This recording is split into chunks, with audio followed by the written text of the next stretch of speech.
12 cadets officially put on the Maine State Police badge today. The 83rd Maine State Police Recruit Training Group graduation ceremony held this morning. Incoming troopers were honored at the Maine Criminal Justice Academy in Vassalboro.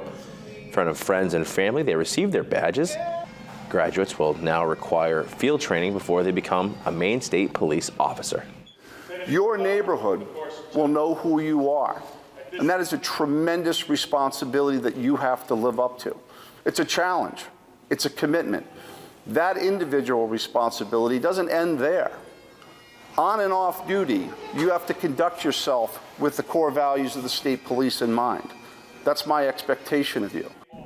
Ceremony also including a remembrance of troopers who lost their lives in the line of duty.